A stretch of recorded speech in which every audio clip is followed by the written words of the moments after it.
Hello, Ivy here. This week's podcast is entitled The Patterns We Could No Longer Ignore, episode 170. And following on from this episode, there will be a 6-part mini-series linked to this topic. Today, we are looking again at the subject of coercive control and the type and velocity of the intent to cause distress and harm to the Duke and Duchess of Sussex, Harry and Meghan, to all of the global support network, particularly Meghan. I'm not saying criminal activity in relation to the coerced control is the template for legal response to the type of behaviour that has been directed at Harry and Meghan for almost 9 years. What I am saying is that under the basic tenet of human rights legislation, there are many categories of law that run parallel to what is going on with the Sussexes, and where action has been taken against people who are not considered powerful or wealthy. Yet when it comes to people in powerful positions and who have senior professional posts in business or the legal world, or are considered as influencers in certain areas of business or politics, then the world turns a blind eye until things become so serious, or what was once hidden comes to light.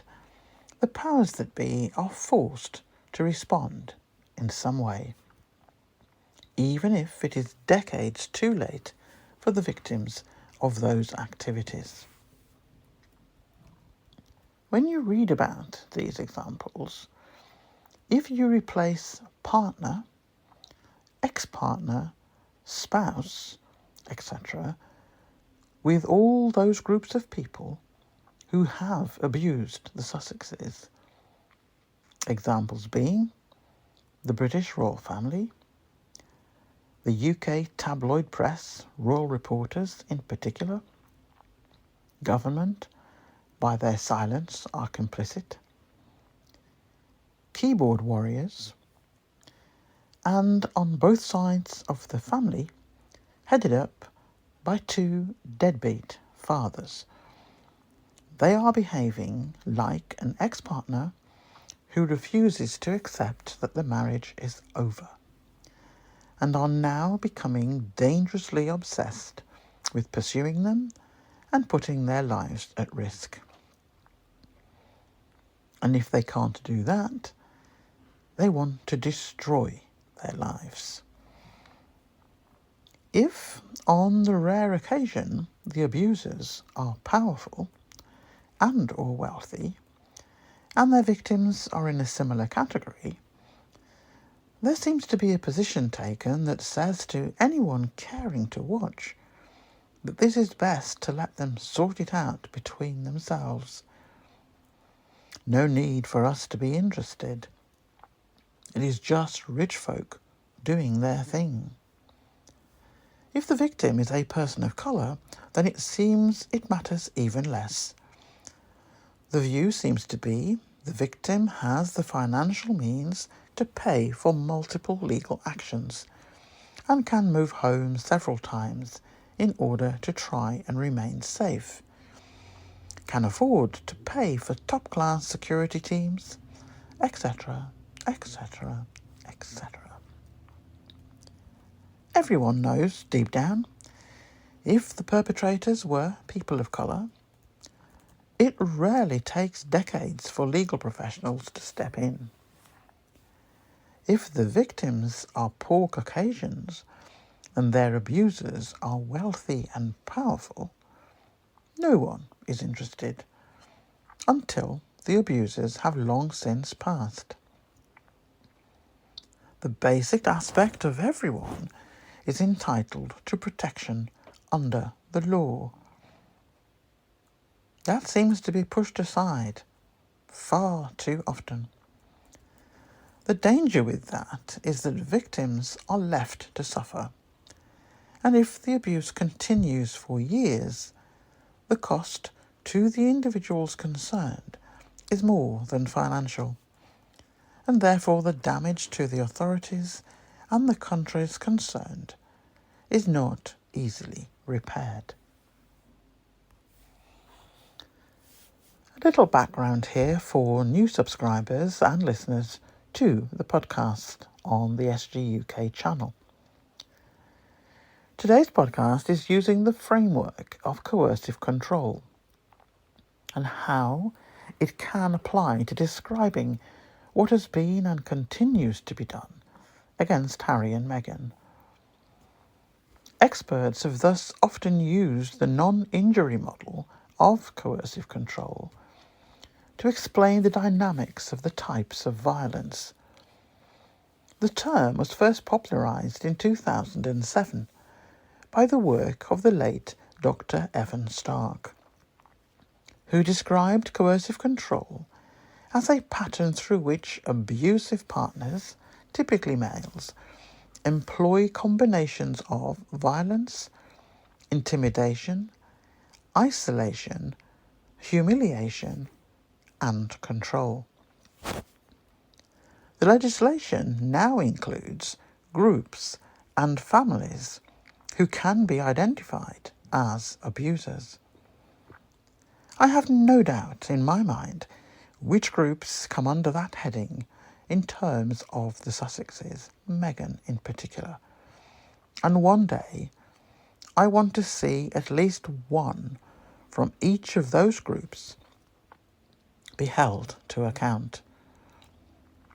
Let it be a lesson for all the others as to how they conduct themselves and describe it as part of the job, and to be mindful of the potential damage to their so-called careers on behalf of some people who hide behind privilege. Be very careful who some of you sacrifice yourselves for, because ultimately, most of you are collateral damage. Think here of Meghan and her treatment by the royal family and the media in particular. All of those tricks and tactics are clear to see when you stand back and make comparisons with these proven academic models.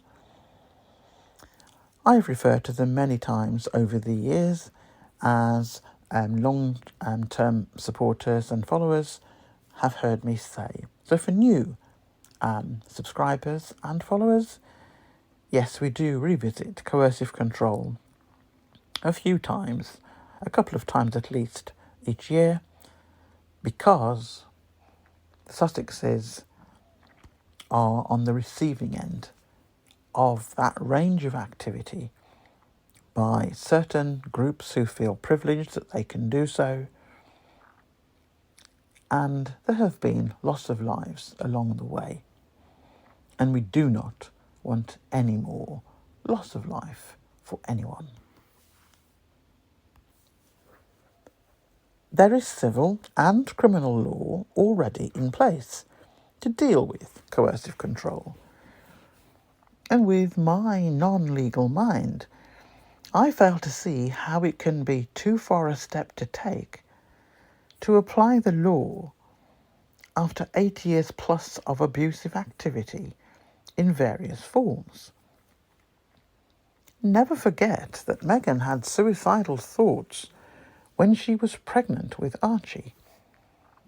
We nearly had a second death in the royal family under questionable circumstances and with clear evidence of various strands of activity which was put in place to drive Meghan out of the family by any means. One royal reporter is on film admitting that they were all aware of Meghan's suicidal ideation, because the said royal reporter was in regular conversation with the Royal Human Resources team. The same royal reporter is on film stating that he knew the two members of staff who had apparently made a formal complaint about the concerns. He claimed that one in particular was very stressed about it all, yet the Raw reporters did not reduce the stress caused to Meghan, even when they were informed by Human Resources that Meghan was suicidal.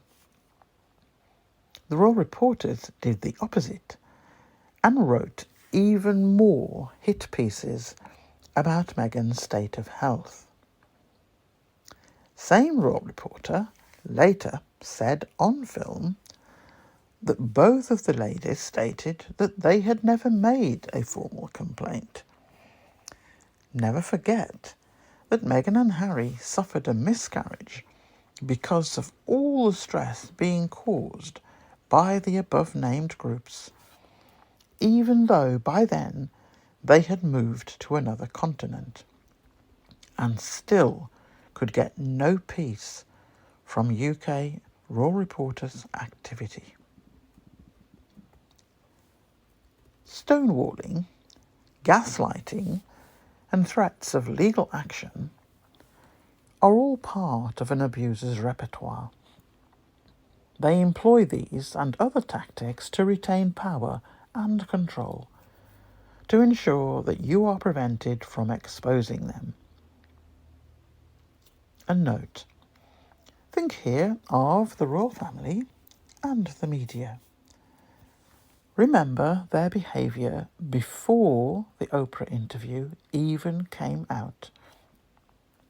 And they were doing the same about a book that at the time was still being written and would not be published for at least another 12 months.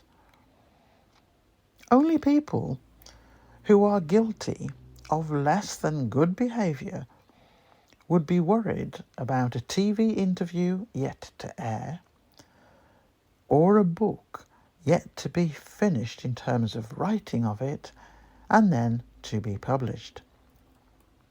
The two groups doing the most protesting, hiding behind other labels, are the family and its media.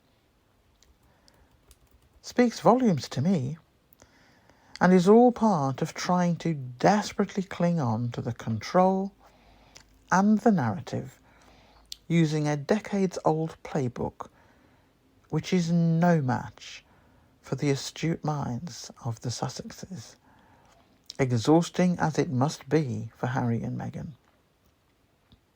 I repeat, what are legal minds doing?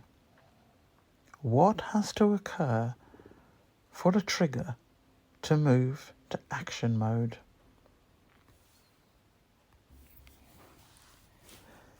Another little bit of background, particularly for newcomers. The way that certain media groups have made bullying and harassment, together with inciting hateful behaviour on and offline in society, is alarming.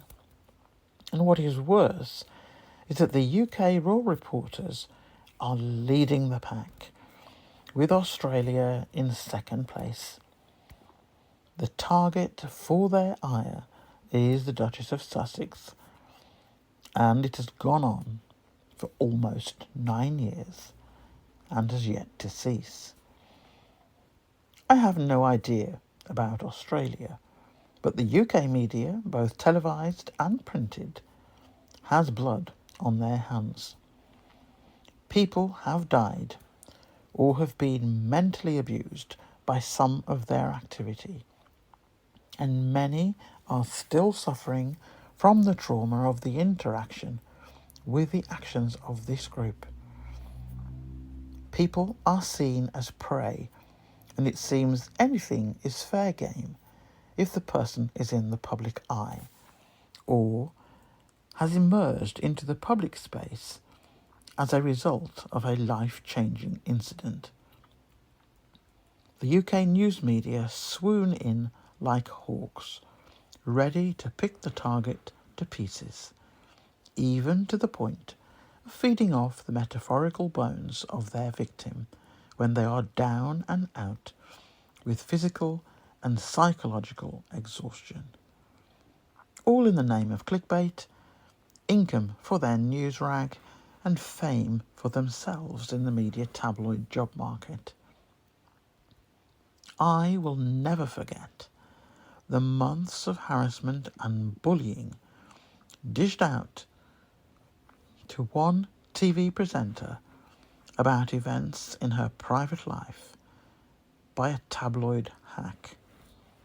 It was clear from the nature of the reporting and the articles that appeared daily that this presenter was not in a good place. And on the day of her birthday, this same individual compiled a virtual birthday card depicting a blood-splattered scene with an item, a table lamp, prominent in the image, and wishing her a happy birthday. The message was clear. It related to an incident that had taken place days before, about an altercation which took place in her home. And the various salacious headlines that appeared in that particular tabloid afterwards, beyond disgusting. It was relentless. The image was high profile in that said rag, and the abuse was off the scale. Normal behaviour for tabloids in the UK, and the baying supply of their readership were happy to join in the pylon in the comments section. The following day, that same presenter was found dead in her home. She had taken her own life. Within hours of that being made public, that same tabloid journalist set about erasing articles and sections of pieces he had written over the months, in an effort to clean up the evidence of his part in taking this person to the point of no return. It's standard practice in the UK, and it is time it is called out for what it is. In 1997, the world lost a much beloved lady, Princess Diana. And true to form, the tabloid press hounded this beautiful soul for years. And when she died, the same media turned their attacks into fake praise for her role in the royal family. And to this day, they make money from her. Zero conscience, and it is business as usual. It matters not for the purpose of this podcast and article about the circumstances of her death. My point in mentioning her is that the media playbook was in full force, and in this particular case, the actions of the tabloids were condoned, sanctioned by the British royal family. All these years later, the media, all forms of them, are still erasing things from the internet in an effort to try and rewrite history, and to gaslight future generations and young people of the current generation that certain things did not happen. Even BBC footage has been ordered not to be shown again. Such is the power of the establishment and its media arm. And media personnel, i.e. royal reporters, who are involved in any of this type of activity, are still walking around free, relaxed, not a care in the world, and they're doing it all over again with Meghan and Harry but they are targeting and fully admit publicly over and over they're targeting Meghan, because if Meghan is destroyed, Harry will come back and be controlled again. Into this arena of toxicity entered a female person of colour, an accomplished individual with a CV that no person in the British royal family could ever hope to achieve. Not something that could be purchased by wealth. It required talent and perseverance and competence. Now, almost 9 years later, still the campaign is out there to destroy this latest target and has been underway since June 2016.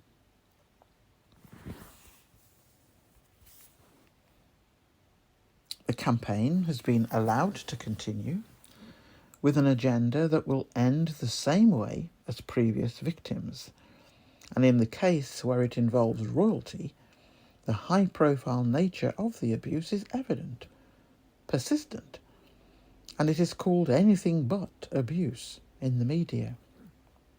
The pile-on is daily and is relentless. I am so tired of having to keep on saying, but not too tired to continue to fight for this cause. There are many people around the world who are suffering similar abuse with complete disregard for their human rights. A group of us came together to campaign for this growing phenomenon and to work with organisations around the world who are advocates in this field of human rights, with the aim to trigger discussions in places of power to recognise the modern ways in which abuse is delivered to so many without a voice, and to ensure that all are protected under the law, and to not allow heads of governments to choose to withdraw from elements of that law that prevents them taking liberties with their own people. All people are entitled to be protected under human rights legislation, and no leader or group should be allowed to cherry-pick the parts that they do not like and throw it in the trash. This podcast once again focuses on the treatment of one high-profile individual who, through sheer strength of character, is still standing, despite every effort every day to break her resolve. The aim is to destroy her mentally or for her heart to stop beating. It is no exaggeration. When one of the media group gave a number of interviews when she had a book to sell, suggesting that if a tragedy occurred to this particular member of the British royal family, then her husband would return to the UK and resume supporting his brother, who is destined to be king one day. The absolute nerve of someone to come on TV several times and write articles stating the same thing demonstrates the level that UK media personnel are prepared to sink in order to sell their wares. No shame in wishing for a scenario where a young mother loses her life by whatever means, and that her husband would forget about the years of abuse dished out to his wife and children and return to the abusers. No mention of where the children would evaporate to, which is no surprise because media personnel constantly only referred to the royal male returning to the fold, and never his wife and children. The master and slave mentality is played out every day with UK monarchy and is always described in other ways in its tabloid partners' publications. It is an absolute disgrace, and the behaviour of UK high society and its tabloid partners have been on full display with the death of the monarch.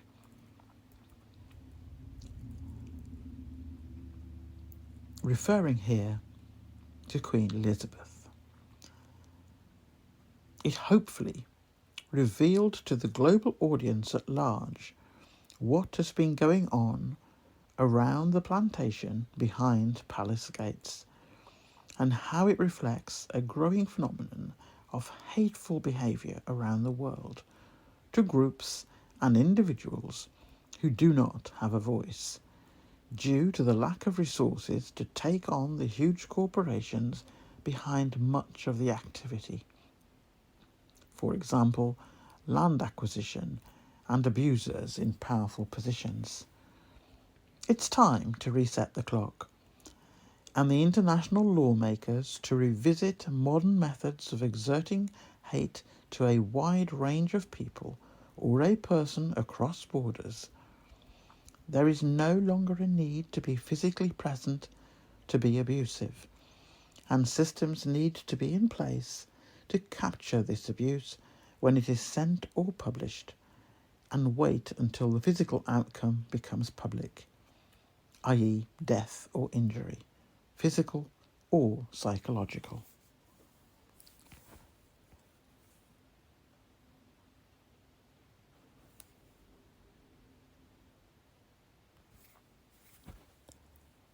The environment around human rights is changing all the time, and the knock-on effect of various forms of abuse is often hidden. Most people cannot and do not have the resources to challenge their abusers, and even where people are deemed to be affluent, abuse continues, and people turn away thinking that the victim is not deserving of sympathy, not least because it is considered that they have the means to escape. What has been happening to the Duke and Duchess of Sussex since 2016 is both worrying and very sad. We almost lost Meghan and her unborn child in 2018, and the risks to Meghan and family has reduced a little since they moved to California. But they are fighting against major forces. It is very disturbing that abusive activity is still being done to this family, even though they have moved to another continent.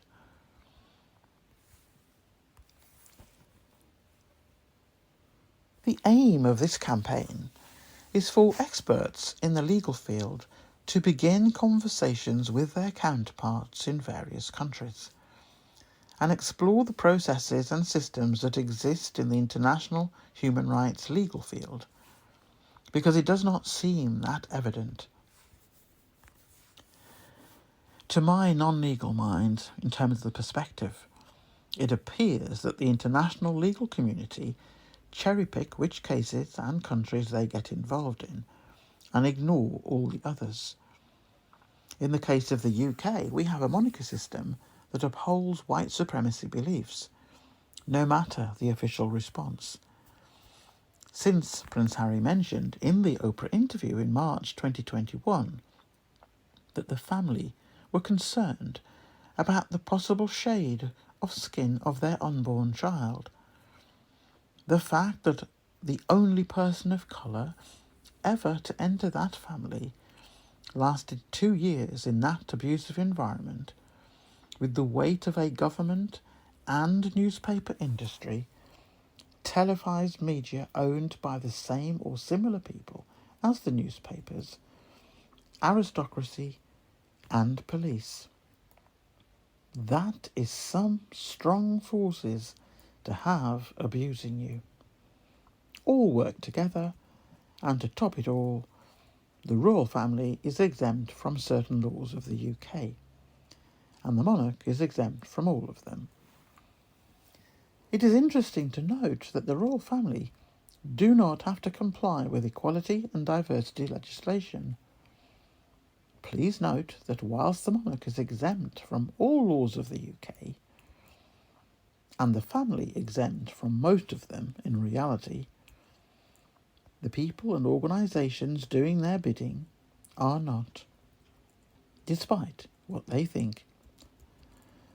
The Sussexes are high profile, and they have still been on the receiving end from powerful forces. What about all those who do not have such a platform? The abuse continues, and their voices struggle to be heard. Human rights legislation exists, but is ignored, or, as in the case of the UK, there are plans to water it down, and water down the amount and type of human rights legislation that the UK will continue to sign up to in the future. Harry and Meghan have been treated like pariahs because they dared to want to work for a living, did not want to be a third wheel for his older brother and wife, merely because he was born second.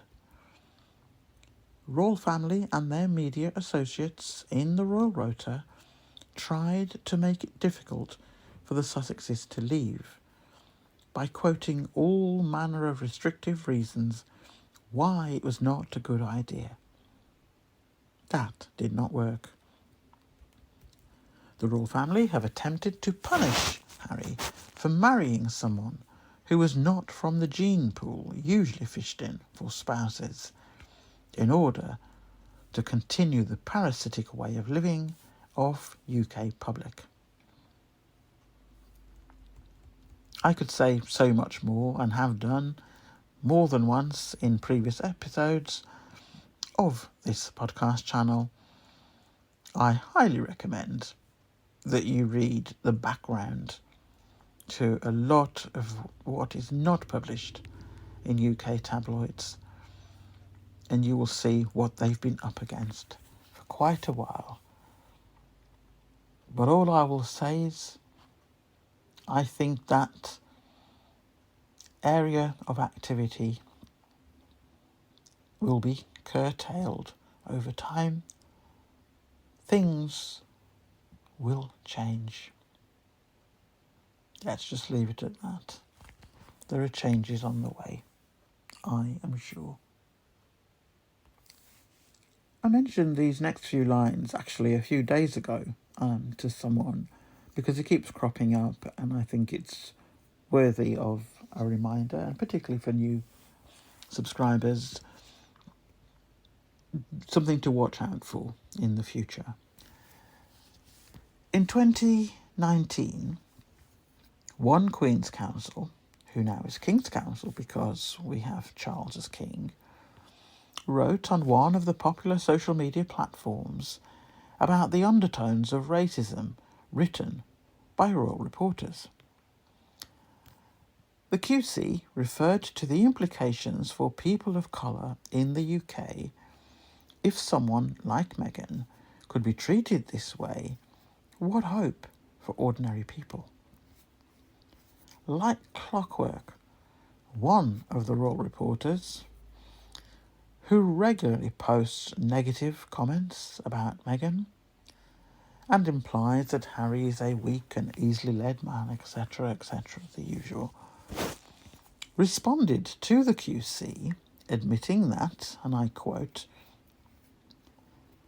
"There were indeed undertones of racism in the reporting, but that the QC should know that undertones is not against the law." End of quote. Let that sink in for a moment. We have always known, we being the Global Support Network, that this has existed from the start in 2016, and we were gaslighted every time. Now that same pack feel confident and secure enough to admit they choose their wording carefully, but that it is indeed racism. That is the main theme in their articles every day. One of the royal photographers made a short video last year pretending to show sorrow about how things had turned out, and was begging Harry to return to help out the Cambridges. Less than 2 months later, that same photographer had an article in one of the tabloids that month, now stating that the Sussexes, and again I quote this particular photographer, who's happy to put that in print. He may not be in times to come in the future, but, he put it there because he felt safe to do so. That photographer stated that the Sussexes, and open quote, deserve all the abuse, end quote, that they are receiving. So it's nice to know that royal reporters and their behaviour towards Harry and Meghan is abusive. I'm sure some professions will be quite interested in that quote and how they'll try and turn it around to say it means something else. But things are in quotes, things are in print, things are on film several times over many years. All going to come in handy one day. The number of people in the various groups that I mentioned earlier on in the podcast, including the keyboard warriors who live and breathe day and night, posting venom, inciting hate, and everything to do with Harry and Meghan.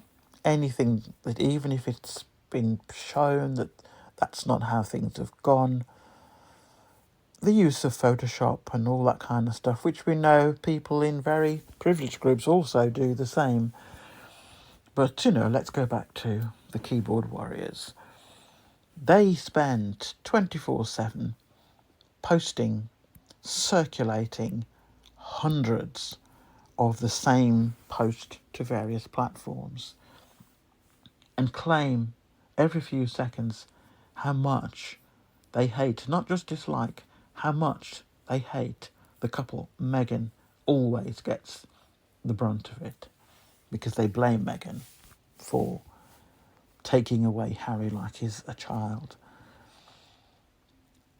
No one who say they dislike someone so much then spends every moment living and breathing, looking up things, buying their products, all sorts of things, and still say that they dislike them. That is obsession. And there are a number of royal reporters who do the same. They're all obsessed, but some really take it to a point where it's dangerous. An obsession, the meaning of that, the state of being obsessed with someone or something. She cared for him with a devotion bordering on obsession, an idea or thought that continually preoccupies or intrudes on a person's mind. Yeah, that sums up all of the groups, both the privileged groups and the ones who are just doing it to put food on their table and who have no conscience about who they hurt or whose life does not continue. Long as they get their money, they're okay, Jack. And another area of activity, particularly by media, done as part of their silent contract with the British royal family, so they're both complicit. And that description is harassment. The number of things that have been written each day, the number of deeds done to a non-UK citizen for almost 3 years on UK soil, the number of things done to that same UK citizen on another continent, a continent which she is a citizen of, The type of activity is just off the scale. And if you are going to jump on planes to fly to another country to harass and to try and find negative information that will do damage, and if you can't find it, you create it, that in part is harassment. And harassment is the act of systematic and or continued unwanted and annoying actions of one party or a group, including threats and demands. The purposes may vary, including racial prejudice, personal malice, an attempt to force someone to quit a job, apply illegal pressure to collect a bill, merely gain sadistic pleasure from making someone fearful or anxious. And there are many other examples of how that pans out. But yet, harassment and obsession appears a lot in the research that I have been doing for many years now, 8+.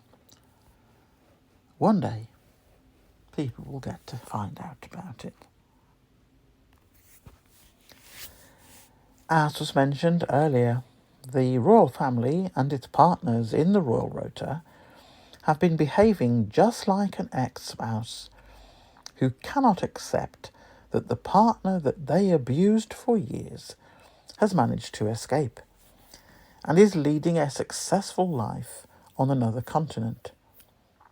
The abuse continues, but in a different form, one of which, on average, 5 articles per hour are written on the Sussexes, most of it about Meghan, the Duchess of Sussex. The comment sections of these tabloids are a cesspool of hatred, and it is like feeding the beast of hate via the articles and the comment sections that are the places where the bile is allowed to spill when following the gorge of the food of hate is consumed and needs to spill somewhere. How can it be right to allow a group of people based in the UK to obsess and stalk and harass a person living in the USA, a citizen of the USA, and her husband and children? It is not right, and it is not acceptable, and the breaches in human rights law is very clear in several areas. There are quite long lists of various ways that abusers can use coercive control to try and get away with a number of abusive acts.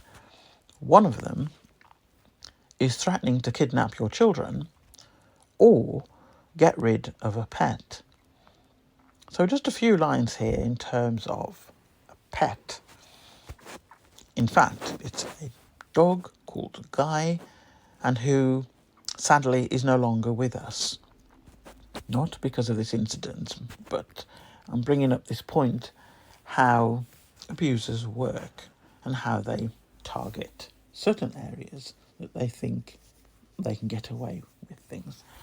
So in this case, it's about pets and what some abusers choose to do.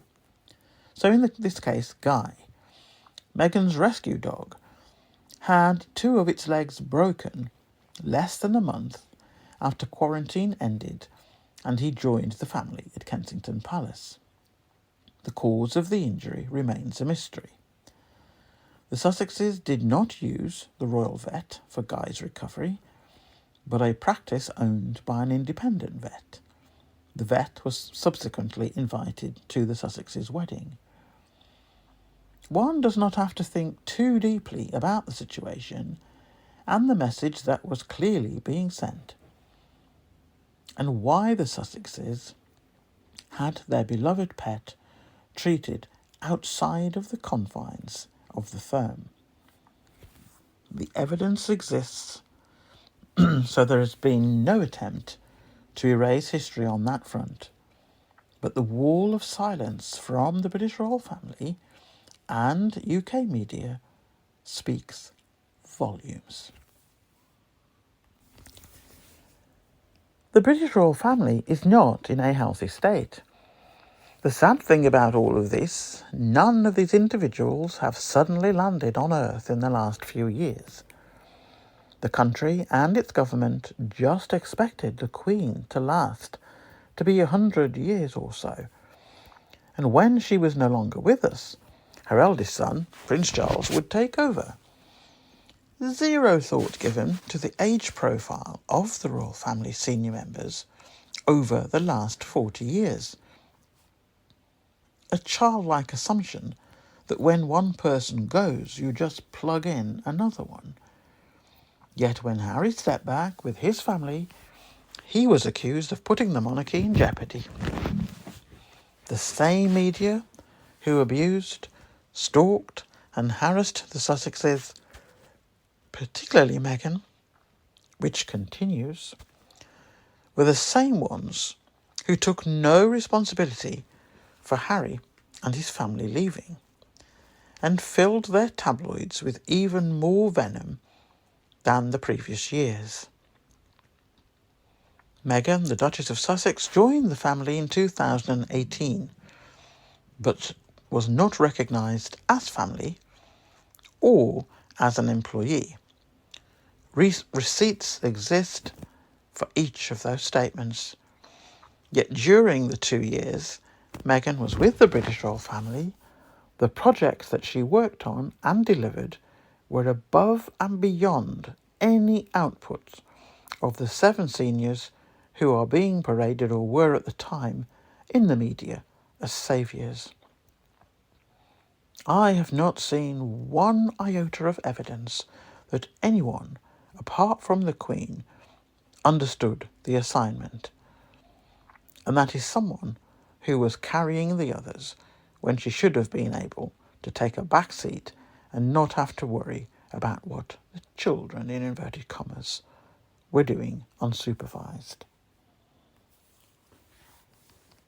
According to the records of one tabloid publication, they published, and they were very proud to publish and state this, they published over 7,000 articles, including the name of Meghan Markle, between 2016 to May 2019.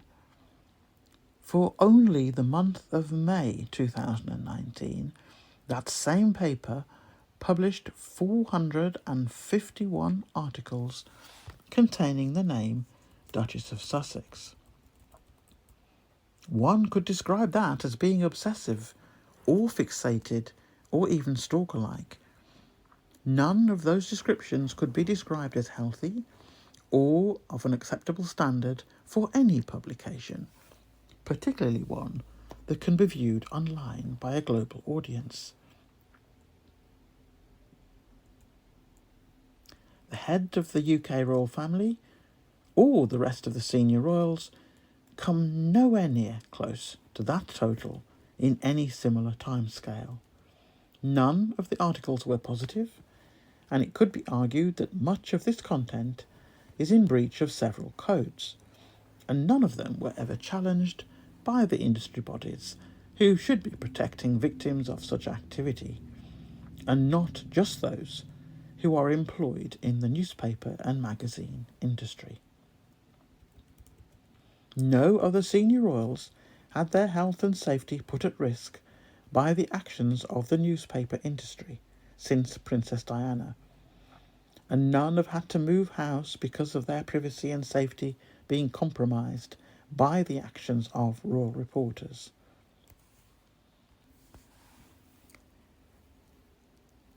In summary, the Sussexes are fighting against major forces. It is very disturbing that abusive activity is still being done to this family, even though they have moved to another continent. The travesty of Prince Harry being refused security if he visits the UK, even though he offered to pay for it. Due to all the death threats from certain people in the UK and the extreme abuse that the Sussexes encountered behind the scenes when they lived here in the UK, not to mention what happened to Harry's mother, Princess Diana, when her security was taken away from her, Prince Harry is justified in being concerned. The fact that the only person of colour ever to enter that family lasted 2 years in that abusive environment, with the weight of a government and newspaper industry, televised media owned by the same or similar people as the newspapers, aristocracy and police. That is some strong forces to have abusing you.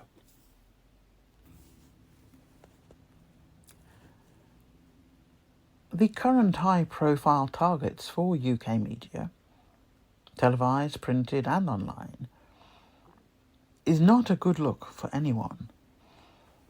But to deliberately target a non-UK citizen on UK soil for 3 years, and to continue to do it on USA soil, where the Sussexes now reside, is beyond out of order, as well as illegal. Trying to implement coercive control across borders is going to reap outcomes you have never considered. The threats and or incitement of violent activity against a named target is not a good look for any individual or the organisation who employs them or contracts them to do certain things. And the professional bodies who are meant to ensure regulations and good practice are maintained should, and hopefully will be held to account one day too. The mini-series that follows on from this, if you like, lead-in podcast, the theme of it and the title of that mini-series is Where Justice, Media and Monarchy Collide. We follow the threads.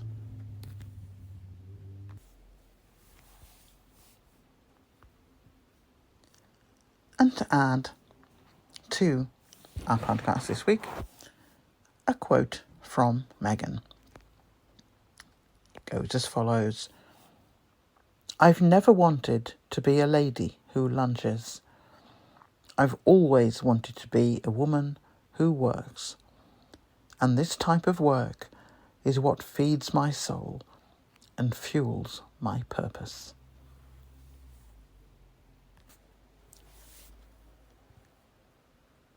And to close this week's podcast, all I will say is this one statement. The book is coming. The evidence is undeniable. Are you ready to act?